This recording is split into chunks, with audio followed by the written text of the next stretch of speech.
Всем привет, друзья! Рад вас приветствовать на канале CryptoStudent. Сегодня у нас понедельник, да, значит пришло время для нашего еженедельного обзора. Давайте посмотрим, да, что же произошло с биткоином, что нас ждет, да, потенциальное какое движение, да, и что мы будем торговать на этой неделе. Посмотрим интересные монеты. Так что досмотрите обзор до конца, друзья. Думаю, узнаете много полезного. Так, начнем с биткоина.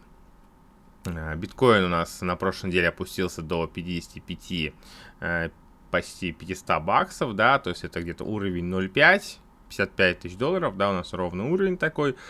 Прошлое также проторговочка, но мы не ушли ниже, то есть мы откупились, кстати, забрали хороший лонг от 56, да, до 58 500, если я не ошибаюсь, и как раз таки здесь у нас уже была формирована двойная вершина, образовали новое сопротивление, да, и вот на выходных ушли ниже. То есть на выходных вчера, да, мы ушли ниже. Что же сейчас нам ждать, да, что будет формироваться?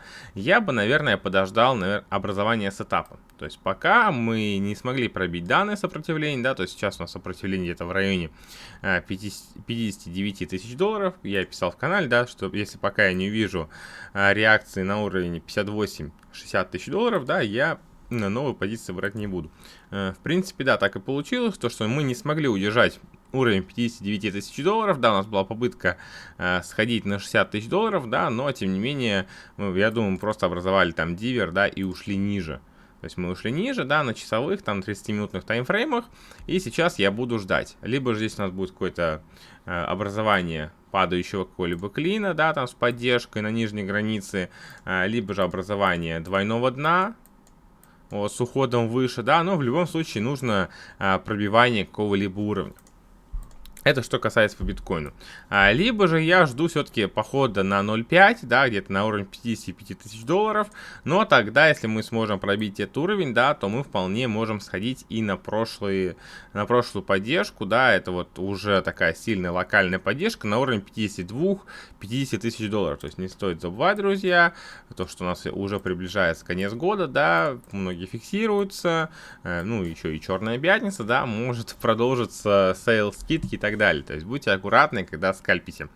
То есть я сейчас на фьючах все закрыл. У меня есть там несколько там пару вроде инвест-монет, да, которые, в принципе, уже там забрали по несколько целей. В принципе, стоят без убытки. И я, в принципе, сижу спокойно. В любом случае в плюсе. Так что будьте аккуратнее. Всегда говорю и всегда буду говорить. И про стопы не забывайте. Так, давайте посмотрим дальше. Эфириум, да.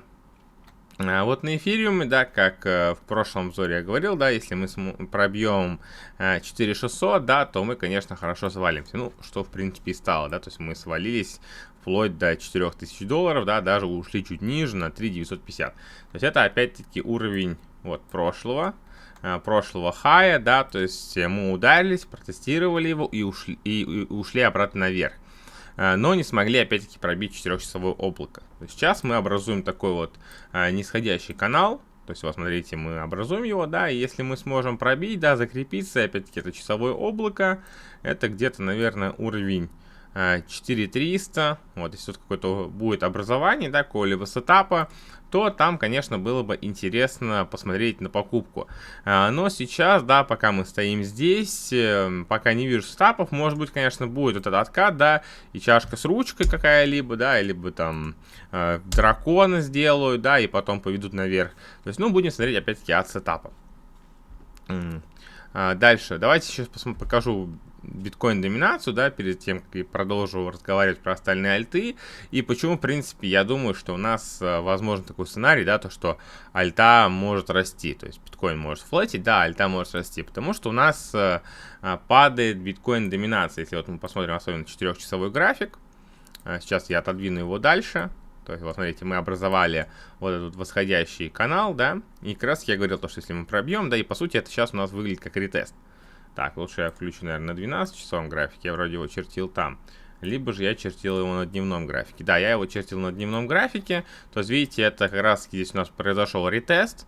Вот, если мы все-таки пробьем этот уровень, видите, 42,5, 42, да, то есть если мы пробьем, то мы, думаю, очень хорошо пойдем по доминации где-то вот в район поддержки, то есть это где-то район 40-39%, а это, извините меня, друзья, очень хорошие проценты по альтам, то есть это порядка там 10-20%, ну, текущих реалиях, да, это довольно-таки реально неплохо, при том, что некоторые, я думаю, будут отскакивать куда бодрее, чем общая масса. В принципе, это даже видно вот по тикер-буку, да, топов, да, грубо говоря. У нас эфир упал на 1,5%, да, а тот же, к примеру, DOT или SOL, да, упали на 4%. То есть некоторые альта, да, все-таки нивелируют падение биткоина ростом к самому биткоину. То есть если мы обратим внимание, да, что сегодня биткоин упал на 2,4%, да, а эфир, да, на 1,5%. То есть у нас альта все-таки подтягивается к биткоину. Так что, если вы анализируете потенциальную покупку альткоина, обязательно смотрите его и к биткоину. То есть там может быть интересный сетап, который может очень хорошо выстрелить, да, и тем самым как раз таки к доллару, да, монета тоже, соответственно, вырастет. Просто к доллару не всегда бывает сетап, из-за этого я всегда смотрю и к биткоину. А если есть сетап на обоих, да, там на обоих парах, то это как бы двойное подтверждение вашего потенциального движения. Так, ну продолжим дальше. Мы остановились на BNB. На BNB мы сходили на поддержку, да, была двойная вершина, пробили, протестировали ее, и вот сейчас направляемся, наверное, к поддержке, где-то 540, да. Если мы не сможем, да, пробить ниже, то это будет зеркальное отражение вот этой двойной вершины, как двойное дно, да, то есть мы пойдем уже обратно на 60-600, да, как раз таки прошлый хай, да, я думаю, мы сможем обновить, то есть по BNB он такая довольно-таки хороший, да, то есть хорошая монета, и в потенциале, да, вот это все может быть такой большой треугольник с плоским верхом, то есть большая чашка с ручкой, да, большой треугольник с плоским верхом, да, ну и с целями довольно-таки интересными, но это опять-таки, если мы сможем удержать уже более сильную поддержку, да, на уровне 450, 430, то есть это такая у нас более такая сильная поддержка, но до нее на данный случай так-то, ну, довольно-таки далеко, то есть где-то в районе 20%, ну, запас есть, я бы, если брал бы скальп, да, BNB я бы ловил где-то вот на этих уровнях, где-то 560, да, 550 баксов. Ада у нас так и не вылетает, да, то есть она пытается уйти выше, скатывается, откатывается, да, и как раз-таки приближается уже к трендовой, то есть трендовая у нас она уже приближается, то есть это вот будет, я думаю, вот пересечение многих линий вот сходится на 6 декабря, тут и уровень 0.5 по FIBA, да, тут и поддержка падающего клина потенциального и касание трендовой, то есть где-то вот здесь, в принципе, можно попытаться лонгануть Аду, да, естественно, со ступом за поддержку. Если мы получим тут хороший отскок, да, то я думаю, в принципе, сможем сходить там к уровню 0.382, да, и к 0.02. 236, да, то есть, ну, довольно-таки интересные проценты с текущих, при том, что стоп будет там в районе 5-7%. XRP у нас нарисовал ложный вынос, да, мы опять ушли из-за сопротивления, то есть и сформировали еще и восходящий флаг, то есть флаг, да, по тренду, здесь у нас такой больше, конечно же, нисходящий будет рисоваться, ну, есть, конечно, попытка удержать уровень 1 бакса, если мы удержим, да, конечно, возможно, будет уже истинный пробой, да, закрепление выше, выход на 1.2, там, на 1.4, но лично XRP не торгую, да, ну, просто наблюдаю, то есть многие приверженцы, да, XRP, вот, ну, обратите внимание, то есть можем скатиться до 0.75, да, там уже у нас более сильная поддержка. Dogecoin, ну, стоит прямо, можно сказать, на крополях, то есть у нас вот трендовая, да, мы стоим перед ней, да, возможно, конечно, мы отскочим от нее очень хорошо. То есть есть такая вероятность, то, что мы сформируем двойное дно, да, здесь, и получается у нас доги там стрельнет на процентов 20-30, то есть, да, я такого тоже не отрицаю, то есть такое может быть, но доги я опять-таки брал бы, да, только при том, что у меня был бы такой хороший сетап на биткоин, да, с потенциальным движением вверх.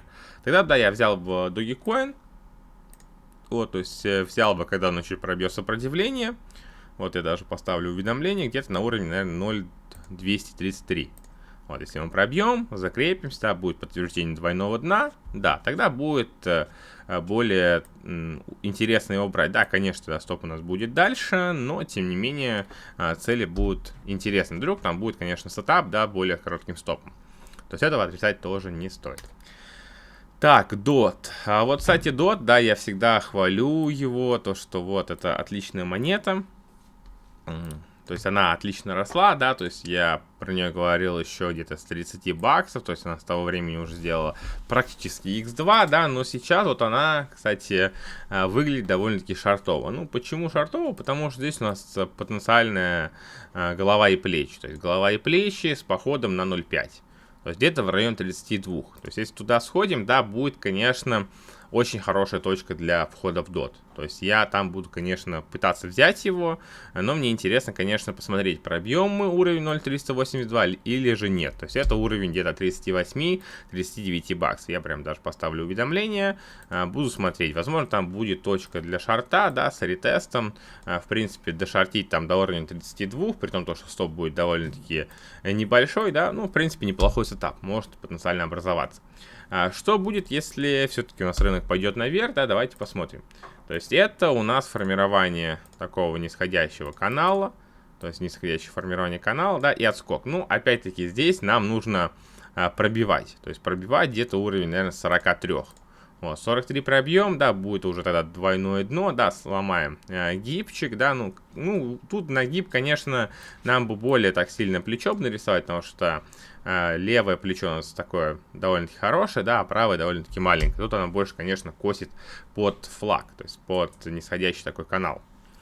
Так, сол. Сол у нас находится уже в более восходящем канале, то есть поддержка у нас находится где-то на уровне 195-185, то есть как раз таки мы ходили, да, на прошлом проливе туда и отскочили. То есть в потенциале, да, конечно, тут может какой-то сетапчик образоваться, но пока вот вижу только более глобально, да, то, что он движется в таком вот канале. То есть наверху, ну, шортить, конечно, я бы не советовал, да, но если вдруг будет сетап какой-то там с коротким стопом, да, в принципе, можно попробовать там шортануть где-то в районе его 300 баксов, да, либо же лонг, то есть лонг это где-то в районе 200-190 баксов. Litecoin тоже на прошлой неделе откупал от уровня 207, там, 200, да, то есть одну цель забрали, и сейчас я его закрыл. То есть, опять-таки, тоже, видите, попытка подойти к трендовой, то есть, ну, где-то на уровне 205, в принципе, можно лонгануть. То есть, если у нас только там будет, опять-таки, сетап от биткоина. Если его не будет, то, конечно же, нет. Стоп за прошлый лой где-то. Вот, где-то за прошлый лой, это где-то, наверное, в районе 197. Цели, я думаю, в принципе, интересные, потому что в потенциале, я думаю, Litecoin сможет пойти дальше. То есть это где-то вот, наверное, в район хотя бы сопротивления, то есть это где-то уровень 270-280. То есть, ну, опять-таки, ну, с текущих, да, стоп, конечно, не такой далекий, где-то в районе 7 баксов, но я, конечно, подождал бы более интересного сетапа. Ну, тем более, Litecoin, в принципе, вот видите, кстати, в прошлый раз говорил, то, что мы можем здесь образовать как раз-таки плечо перевернутой головы погиба, да, и как раз-таки пойти выше. Вот очень интересно будет, если Litecoin реально пробьет вот где-то 0.044, то есть это будет прям такой, наверное, топ-сетап, при том, что Lightok тогда полетит очень хорошо. Но для этого, конечно, нам теперь желательно не уходить ниже где-то 0.034, то есть для образования полноценного плеча, да, и идти уже наверх. То есть за ним я тоже слежу, друзья. Так что тоже поглядывайте. Интересный актив, при том, что объемы здесь довольно-таки интересные. Так, ну и AXS напоследок. Смотрим AXS, да. AXS тоже стоит над поддержкой, то есть на проторговочке, да, то есть уже заходит на дневное облако Ишимоку. Давайте посмотрим 4 часа, да. Ну вот, да, мы стоим прямо над поддержкой. То есть сейчас, да, здесь, по сути, может произойти хороший отскок по AXS. То есть у нас было пробить, да, но по сути можно взять это за ретест, да, то есть мы ретестим и идем дальше наверх. Стоп в таком случае, наверное, где-то вот за поддержку, то есть где-то вот в районе 120, ну, то есть довольно-таки большой стоп, да, с текущих значений, но тем не менее, можем хорошо отскочить здесь, ну, где-то уровень, наверное, 150, 160 и 170. То есть я бы рассматривал там уже цели, вот где-то эти цели, но при том, что стоп у нас где-то в районе 120. Как-то так, друзья. Пока, то есть, если подведем общий итог, да, пока ничего не беру. то есть смотрю общую картину, да, то есть примерно я раскинул план, при котором, если мы пойдем наверх, да, что я буду брать, на что следует обратить внимание. Вот, так что следим за биткоином, друзья, следим за доминацией и общей капитализацией. Всем продуктивной недели и успехов в торговле!